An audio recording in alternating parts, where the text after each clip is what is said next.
Ma'asyiral muslimin, bapak-bapak, saudara-saudaraku, jamaah Jumat yang berbahagia. Tema khutbah khatib Jumat kali ini ialah berbuat baik akan kembali untuk dirinya, dan orang yang berbuat buruk akan menanggung akibatnya. Untuk membahas tema khutbah ini, kita akan dasari dengan satu ayat Al-Quranul Karim, surat yang ke-41 atau surat Al-Fusilat, ayat yang ke-46. A'udzu billahi minasyaitonir rajim. Man 'amila shalihan falinafsihi. Kata Allah, siapa saja yang mengerjakan satu kebaikan, siapa saja yang mengerjakan perbuatan baik, amal soleh, falinafsihi, maka kebaikan itu akan kembali untuk dirinya. Waman asaa fa'alaiha, dan siapa yang berbuat buruk, maka akibatnya baginya. Wama rabbuka bizallamin lil abid, dan tidaklah Tuhan engkau sekali-kali ingin berbuat zalim kepada hambanya. Allah itu memiliki sifat yang baik. Allah Maha Ghafur, Maha Pengampun. Allah Maha Rahman, Maha Pengasih. Allah Maha Rahim, Allah Maha Penyayang. Tidak mungkin Allah menzalimi kita hamba-hambanya ini. Jamaah Jumat rahimakumullah. Ayat ini memang pendek, tapi kalau kita coba berpikir secara dalam, merenung, ayat ini sungguh memiliki makna yang cukup dalam. Sehingga satu hari Imam Ali bin Abi Thalib karamallahu wajhah melontarkan sebuah athar, ucapan beliau yang begitu indah. Apa kata Imam Ali? Sesungguhnya aku ini tidak pernah berbuat baik kepada siapapun. Aku ini tidak pernah berbuat baik kepada orang lain, dan aku pun tidak pernah berbuat buruk kepada orang lain. Sepintas mungkin ucapan ini tidak bisa kita terima dengan akal kita hari ini. Mana mungkin sekelas khulafaur rasyidin, sekelas as-sabiquna awwalun, pemuda pertama yang mengakui kerasulan dan bersyahadat di hadapan Rasulullah, tapi dia katakan, aku tak pernah berbuat baik kepada siapapun, dan aku tidak pernah pula berbuat buruk kepada orang lain.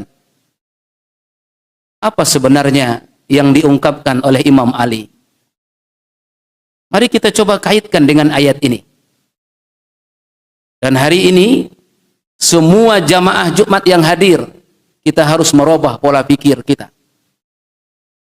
Sering kita berungkap, ketika kita berbuat baik kepada orang lain, saya sudah menanam budi kepada orang itu, dan orang itu pun sudah berutang budi kepada saya.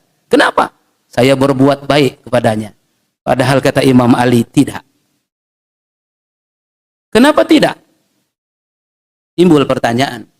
Kenapa berani Imam Ali mengungkapkan beliau tidak pernah berbuat baik kepada orang lain? Karena hakikatnya, ketika seseorang kita ini berbuat baik kepada orang lain, yang paling banyak dapat kebaikannya adalah diri kita sendiri.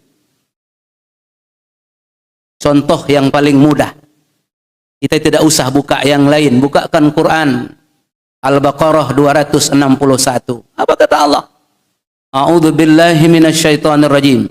Mathalul ladzina yunfikuna amwalahum.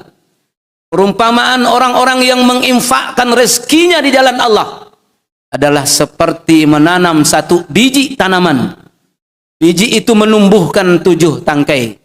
7 tangkai itu membuahkan 100 bulir. Subhanallah. Ini ayat yang erat kaitannya dengan ayat tadi di atas. Ketika kita memberi kepada seseorang, mungkin hanya 100.000 rupiah. Orang miskin kita berikan uang 100.000. Apa kata kita? Saya sudah senang berbuat baik kepada dia. Betul, dia senang, dia bahagia. Tapi kita lebih bahagia seharusnya. Kenapa?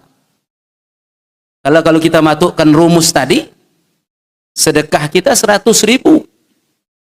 Masukkan ke bibit yang kita tanam 1, maka 100.000.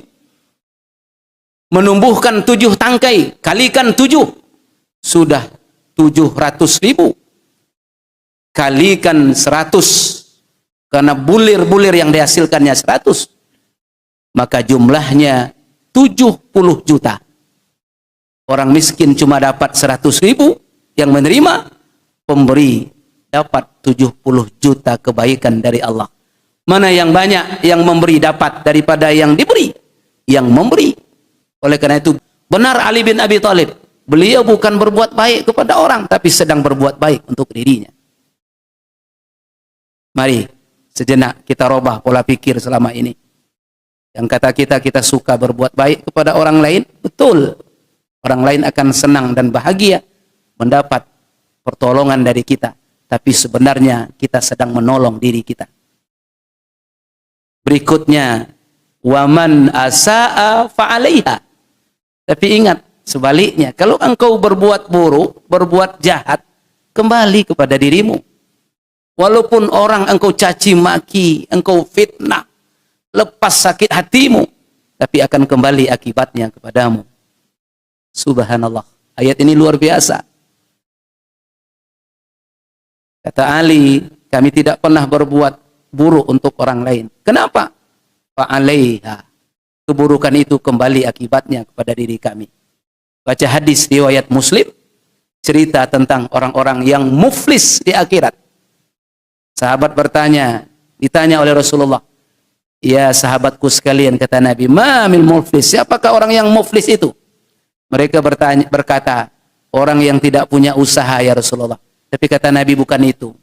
Orang yang nanti pulang ke akhirat, dia membawa pahala sholatnya, pahala puasanya, pahala zakatnya, tapi habis untuk membayar orang yang dia zolimi selama dia hidup. Masih juga antri di belakang. Akhirnya dosa orang yang dizolimi, disakiti, dia berbuat buruk, dipikulkan ke pundaknya. Dipikulkan ke pundaknya. Sudahlah pahala habis, dosa orang lain pun dipikulkan ke pundaknya. Itulah akibat dia berbuat buruk. Hari ini, hukum di negara kita juga seperti itu. Sebenarnya ayat ini, kemana saja kita bawa berpikir, akan sangat berpengaruh hebat ke dalam pikiran dan hati kita yang paling dalam. Orang yang hari ini kena kejahatan hukum, apakah bahayanya untuk orang yang dia jahati? Tidak. Kembali kepada dirinya. Dia yang menanggung akibatnya. Akhirnya seumur hidup harga dirinya habis dan dia tercatat sebagai orang-orang yang terkena oleh hukum. Mudah-mudahan ayat yang pendek ini menjadi sebuah pelajaran bagi kita. Betapa indahnya Allah menurunkan pedoman untuk kita. Ayo berbuat baik, kebaikan itu akan kembali kepada dirimu. Jangan sekali-kali engkau berbuat buruk, karena keburukan itu engkau akan menanggung akibatnya, memasukkan engkau ke dalam jurang kebinasaan dan kenistaan.